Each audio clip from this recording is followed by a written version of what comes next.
You don't have to work in the township. And the issue is, do I have a personal issue or for those particular houses? No, I don't know any of those people. My understanding is it was, no one was seriously injured. I appreciate that. But I don't think it's in my position, and no, it should not be in anyone's position to make repeated efforts and then be told it's redacted when it says it's it's not. And it would have been very embarrassing for me if they would have looked at it and said, what happened to these pages? And to use a word of another professional friend of mine, I find that problematic. I really do. And I hope, and maybe Mr. Butler can pass it on since Mr. Miller made legal decisions for open records request to Mrs. Campbell. I hope, and Mr. Butler's review, I hope he can feel free to get this book. Oh, also, this would be interesting since none of you showed up. The state is going to have another one of these in our area at our County Board of Elections in November. And I'd be happy to work with you or anybody here. You get 35 people, and I'll work with Mr. Reginald. And if any of you ever been to he has a business, but in front he has it all set up. It's almost like a TV studio. It's terrific.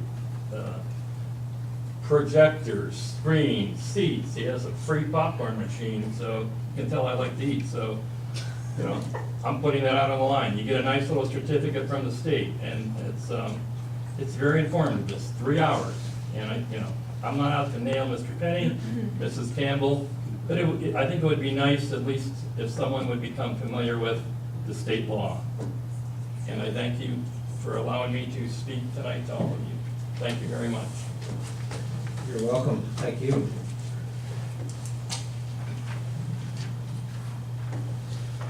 Anyone else on the sign-up sheet? Tom James. Tom James? Good evening. This new podium, I feel like Judge Kavanaugh facing the Senate here. So and please no one stand up. It's been interesting having that on the background, watching that on TV. I'm Tom James. I live at 5784 Whitechapel Drive, just over that way, the Hunt Building, a little ways, basically. I had a few things I wanted to talk about tonight.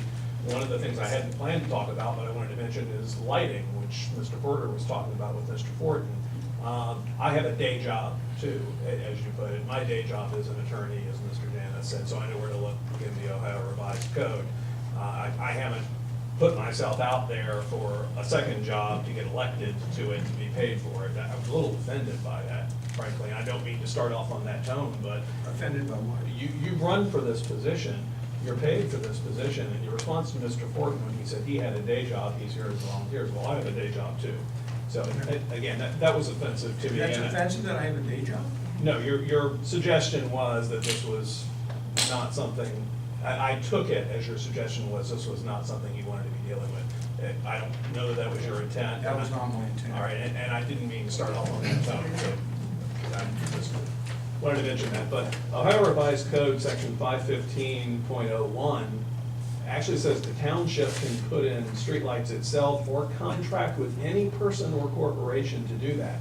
You indicated the township can only do that with Duke.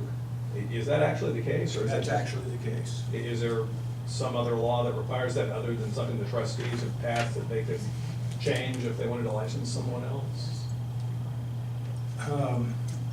Well, we could pay for it all, yeah, you're correct on that, but that's not something the township has ever done. Right, but the code says the township can either procure it itself or it can contract with any person or corporation to furnish lights. Right. Not just Duke.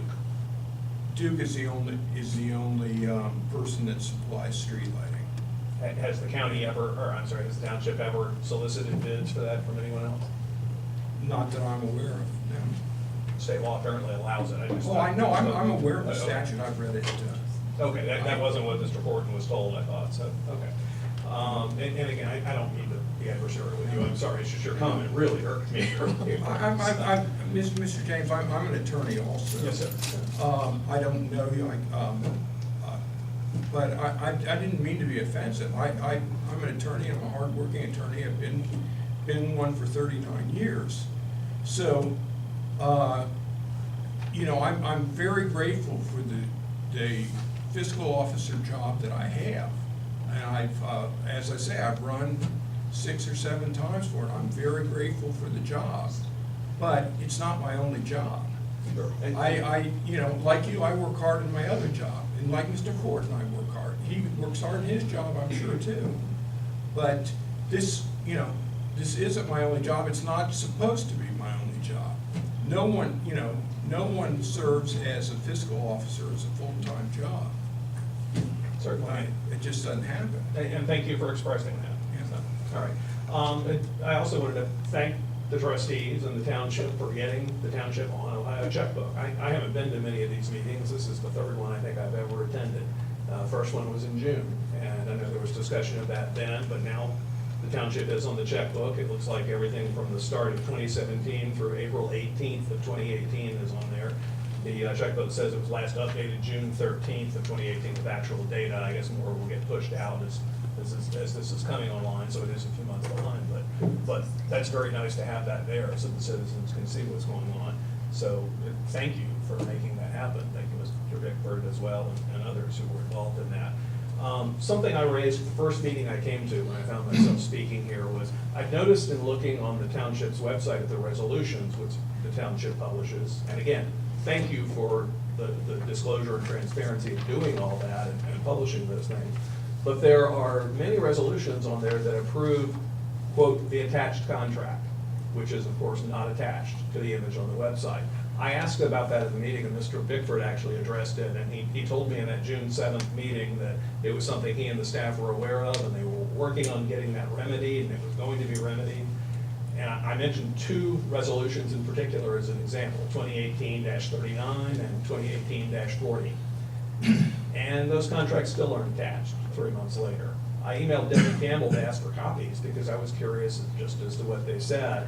And asked her that in mid-August. I think she was on vacation when I first asked, but she got back to me last week with copies of the contracts, which the PDF metadata showed had been freshly scanned about 20 minutes before she emailed them to me. They're still not on the township's website with those contracts. I don't know if others have been remedied or not, but I wanted to bring that to the township's attention that, you know, it's great to be public about all these things, but please be complete in being public about that and make that happen. It's useful to the public to be able to see those things, so we all know what color M&M's Night Ranger wants, among other things, in their contract. But if the township is approving a contract about something and says it's attached to a resolution, it should be attached to that resolution, I would think, for the record to be complete. Whether or not it might be available if someone wants to email the township and ask for it. So please be complete in those things so we citizens can see all that's going on. A suggestion as well for the township, and I don't know who's in charge of the website and the documentation on it, this might be Mr. Bickford's purview as well. It would be very helpful to the public if there were a what's new category on there for new documents. Either what's new in the last week, last 30 days, whatever, or just a way to pull up the documents through an alternate way so you can look at them in reverse chronological order. Because for those of us who do want to pay attention to what's there, you have to do a lot of sleuthing around to figure out what's new, dropping down all these menus and figuring out, oh, is there a new resolution? Click, click, click, click, click to get there. So if there were here's what's new thing on there, which could be automated easily through the system the township apparently uses on the website, that would be very helpful. That's just a suggestion from the citizen anyway. I'd appreciate that. I'm sure Mr. Janus would probably appreciate that since he asked you guys for a lot of things. Takes up your time doing that, so perhaps that would speed everyone looking at that. Another suggestion, in the zoning portion of this meeting, before the full trustees meeting began, the screen was down here, and there was a nice projection on there of the signs that this poor lady has been waiting to have you guys vote on here very patiently as all of you citizens talk. But then it went back up, and tonight there hasn't been discussion of other resolutions, but at the first meeting I came to, you gentlemen were suddenly tossing around something Mr. Miller gave you about Carvana and talking about other resolutions. And you're all up there looking at these papers, and all of us back here have no idea what you're looking at. And that screen had been down earlier that day too, and it popped up. The reason I bring it up is you have a nice screen here and a nice projector and computer equipment and probably even some sort of Waldo thing or something if you needed it. But the documents you're dealing with are all typically electronic put them up on the screen so that the public who's here observing can actually see what's going on and what you gentlemen are discussing. That could be very helpful to the public understanding these things too, and save the public time. If someone wants to know what something said, they can just look up there instead of having to bother Debbie Campbell or someone else with a public records request for it. So just a suggestion, use that when you can. We've got the equipment, let's make use of it. Another suggestion for the trustees that I'll hope you will take to heart, the minutes from these meetings. Obviously, there's a lot of discussion about minutes at the start of each of these meetings. The most recent minutes on the township website from a trustees meeting are the minutes from the June 7th, 2018 meeting, 3 months ago. There's a considerable lag in getting those minutes on the website. The yellow book Mr. Janus was showing everyone earlier, and the Ohio Revised Code suggests that townships and other public bodies should promptly make their minutes available. And 3 months, obviously there's a legal definition there of exactly what constitutes promptly. It's a reasonableness calculation, but 3 months is a long time between minutes for something like that. A suggestion perhaps, so the public could be aware of what you gentlemen are discussing about what should be in the minutes and what's going on, is your draft minutes that are circulated among you to review are also public records according to the yellow book, and they are subject to public disclosure. Why not put them on the website? If the township's document retention plan is that draft minutes are destroyed after a certain period of time, that's perfectly permissible under Ohio law once you approve the final minutes, if you follow whatever schedule you set in place. But please put the draft ones on there so that if a citizen wants to know what's going on and misses a meeting, they don't have to wait 3+ months to find out what happened at the meeting they missed. That could be very helpful also in keeping track of what's going on in the township. So please take that to heart as well. That shouldn't be a difficult thing to do. According to the yellow book, both those draft minutes and any notes taken by any clerk in transcribing what they hear in the audio to get into the minutes are public records that are subject to disclosure. Just make them public. That could be very helpful. So please consider that. The other thing I wanted to mention, just to bring to the trustees' attention, some of you may know this, but several of the people who were regular attendees here at the meetings have formed a Sycamore Township Civic Association. Citizens who are regularly here obviously like to see what you gentlemen are up to and what the township officials are up to, and try to find suggestions to give you guys to help make our lives better here in the township. So several people have come together to form that. I've gotten involved in that as well. We've had a couple meetings so far. We've come up with a mission statement that I thought I'd mention to you gentlemen, and that is the mission of the Sycamore Township Civic Association is to share community information and join voices together to bring improving quality of life issues to Sycamore Township government for its consideration.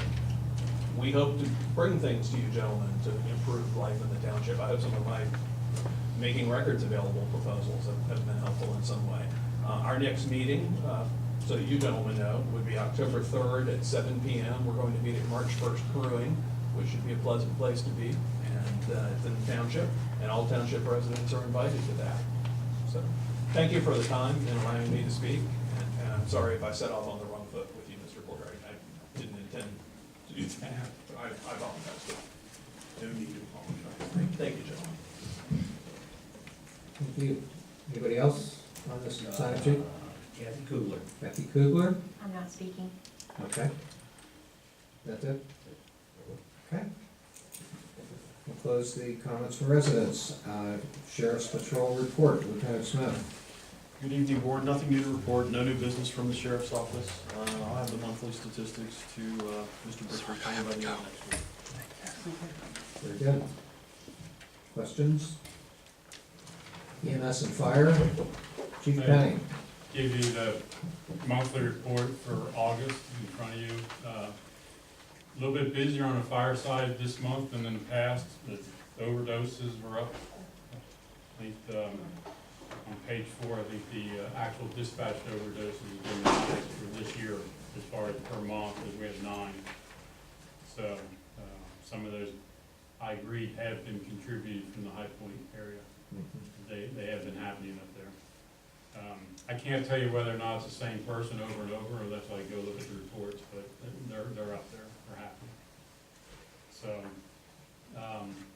EMS revenue's doing well. The ambulance that is being remounted on the chassis, the one that was wrecked, Mhm. we got word today that it should be back mid-October. This is the Oh, great. half of it. Good. The other That's half great. is, I didn't have a picture of it, it's just a green box. That they basically they received the chassis yesterday, they're gonna put it under there and start putting everything back together. But it looks like it's gonna be a very nice unit, Great. basically a new unit. Good. So, hopefully we'll get that back soon. And then the only other thing I have is the St. Saver Festival this weekend, and we have the ladder up there for the golf ball drop, providing we don't have lightning storm. That's all I have. Okay. Questions? Is there a recreation report this evening? No report. Okay. Maintenance report? No report. No, nothing new from Tuesday from Tracy. Okay. Law director report, anything, Mr. Butler? No, sir. Okay. Administrator report will combine planning and zoning with that. Zoning commission meets on Monday, continuing their zoning code discussion, which is currently under review.